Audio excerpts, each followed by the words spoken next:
Hey, what's up? What's up? What's up? It's your boy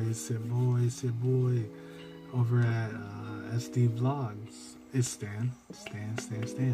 Yo, excuse me as I chill out the music. Shouts, by the way, to Chill Cow and their copyright free music playlist. Right now, what I'm listening to is Surf.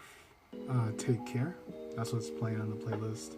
So it's pretty good. I hope that you're having a good day. I hope that you're feeling really good. Something that we really need to start talking about, something we haven't really spent a lot of time speaking about, is the idea of how do we have sex in the 21st century.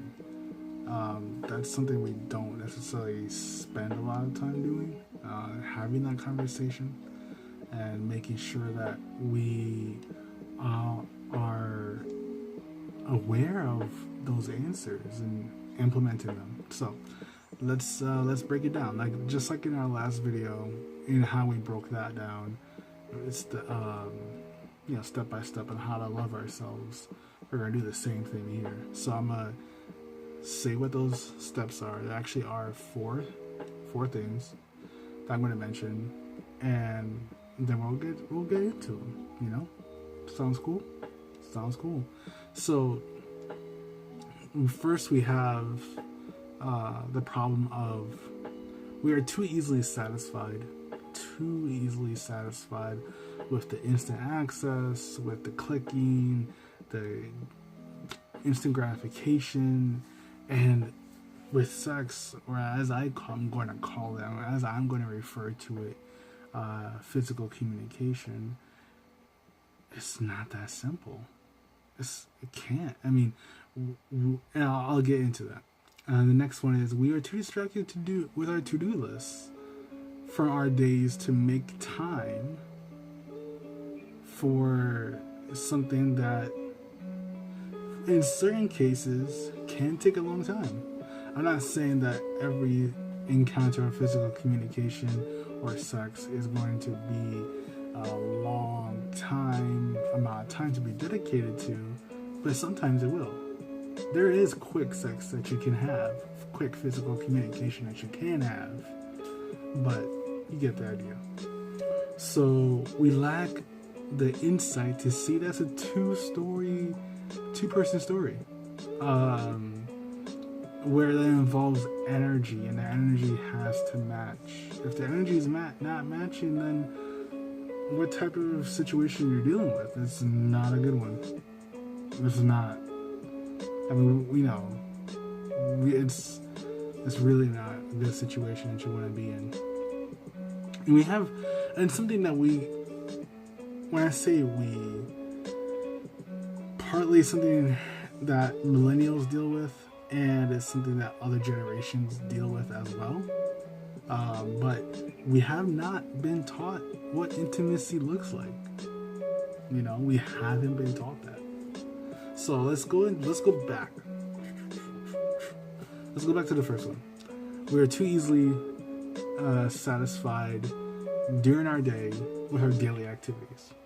So, I mean, what comes to mind for myself, and what maybe comes to mind for you, is this opportunity to scroll through your social media pages, like, share, and then get a notification that, hey, so-and-so has agreed with you. So-and-so thinks that what you're thinking is A1. It's the steak sauce. It's the stack of Tim's being, someone's putting their hand on a stack of Tim's saying, I swear that what you're saying is on point. So, but that's not the same with physical communication. That's not the same with sex. It's not the same with love, because it's a thing of where you have to match with another person. And it's like just with these dating websites. If things are not all fuego, then, you're going to get flatlined either on the computer or at the date or, whatever, in the bedroom, right? So I think it's about maturity to understand that performing well It's a matter of realizing that this takes time and this takes steps, and it actually takes multiple goes. That, you know, getting it right with someone, the act of physical communication, this act of sex is gonna take time to master with that individual to make it really great. I mean, sometimes you might find yourself in a position where first time doing it, gold, done, easy, light work, right? But that's not always the case. That's point number one, right? The answer to the question of we are basically finding it too easily to be satisfied during a day. And I want to go back a little bit to physical communication and define that a little bit more. So physical communication, to my definition, is the idea that when we communicate with folks, it's a two-way street. The best type of communication that you will have is one where you're listening more than you're talking. And with regards to physical communication, it's a matter of being aware as to how the other person's doing, as much as they're aware as to how you're doing. And if you feel as though there's an imbalance where you're not doing enough or the other person's not doing enough, then that's not a great piece of communication that's going on there. Your body's not being pleased, you're not being aroused, you're not arousing the other person, and you gotta check that. It's like, yo, we gotta check this out. We gotta see what's going on. And so we're too distracted with our to-do lists in terms of, oh my gosh, I need to see if I can do this real quick with you, and so I can get back to doing XYZ that I was doing earlier in the day, or, you know, whatever it may be. I mean, if it's something where you and the other person have this understanding, like, okay, this is going to be like a quick physical communication session, a quick sex, a quick fuck, or whatever, right? That, if it's understood, then that's fine. That's okay. That is perfectly okay. But if it's something where it's supposed to be intimate, that has been anticipated, there's a build up to it, and you're rushing through that thing like you were rushing through cash at a strip club, it's not going to work. Because you're at a strip club spending through that cash, but the other person's like, you know what, I'm at a burlesque show, and I mean, I don't think burlesque shows, they, you know, spit out cash or anything like that, but I'm just going to hear enjoy. I'm going to enjoy. It's not to say there's anything wrong with going to a strip club. So, what I am saying with regards to this note is be aware of what the other person is looking to do at that moment. And if you can't provide that person with what they're looking for and they can't provide you with what you're looking for, reschedule it. There's no shame in being like, hey, you know what, let's meet each other in the middle, let's cuddle up, let's kiss. If they're not into cuddling or anything like that, it's just like, yo, let's spend some quality time with each other in some other way, you know, because the worst thing to do is to spend time on something that is going to stay in the back of your mind as to how it went, and that's going to change your view of the other person. It's like, oh man, you know, this person, they're great at making pancakes. They're, you know, but they can't make me wet. Or they can't make me cum. I just like wet cum, same thing. Well, not really. I'm not an anatomy person. Anyway. So if I was right, then I was right. If I was wrong, I was wrong. Anyway. But yeah, you gotta communication. That's why it's about physical communication. Communication about the physical act of fucking. So, the next thing, we do lack sometimes the insight to see is a two-party system that involves energy. I mean, this is kind of like a theme that's generally been running through this topic that we're talking about right now. And the idea that this is something where one person can coerce the other person into doing something and think it's okay. I mean, no, that's not good. That's not. And this involves consent. This involves, pushing someone into doing something. If you're forcing the other person to do it, that's jerk. That's level 10 jerk. That's just level turn bullshit. No, that's not gonna fly. You shouldn't be on that wavelength. You shouldn't. It's 21st century. Get your stuff together. Get your shit together. Come on.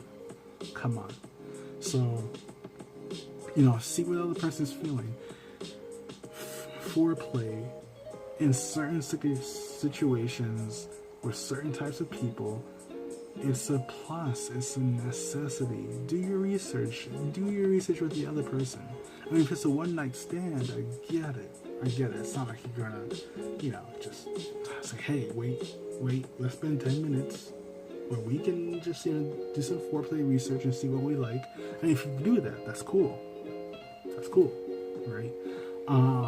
But, when possible, and if interested, check that out. It'll build up the orgasm. It'll build up that intensity. So I think it's really important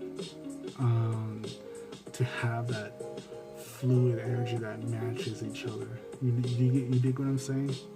I hope that you dig what I'm saying. And the other one is, we haven't been taught what intimacy is. It does go into this idea of, foreplay, the build up, things like that. In order to have a wonderful night, you have to have a wonderful evening and night. It can't just be, oh, we got into the room, Big Sally, she did her thing, or Big Johnny did her thing, his thing or her thing, whatever, the person did their thing. Like, no, I mean, it can. I mean, in certain situations where it's a quick bang, bang, bang, but work on that intimacy together, by yourself. Put in the time. And yes, I know time is a commodity. You're spending 12 minutes with me, or at least you skipped part through this. And it's like, this guy hasn't drank any water. Yeah, I'm still wondering. I'm looking at the glass of water, like, I'm thirsty. No pun intended. So, these are the 4 points. And I think that if we focus and expand on these 4 points, then our intimacy game, our physical communication game, our, basically equivalent, sex love game, in our bedrooms, on the couch, in the outdoor park after it's closed, on a roller coaster. I mean, when that happens, when you get that stuff together, it's beautiful. And also, always be protected. Stay protected. I'm just saying. Stay protected. Alright? So this is me hitting you with the post-midnight show, hitting you with the post-midnight thoughts. Take care of yourselves. Take care of each other. Check yourself. Checks and balances. Check. Mic check on what you're doing and with whom you're doing it with and how you're doing it. Be respectful. Be loving. And yeah, you'll catch me soon. Right? I mean, is this how we end it? I don't know. I'm always doing this with my shows. It's like, okay, here we're gonna cut it. Where? Wait, we're getting a booty call right now. 12:38. Yeah, let her know I'm on my way. All right, peace, y'all.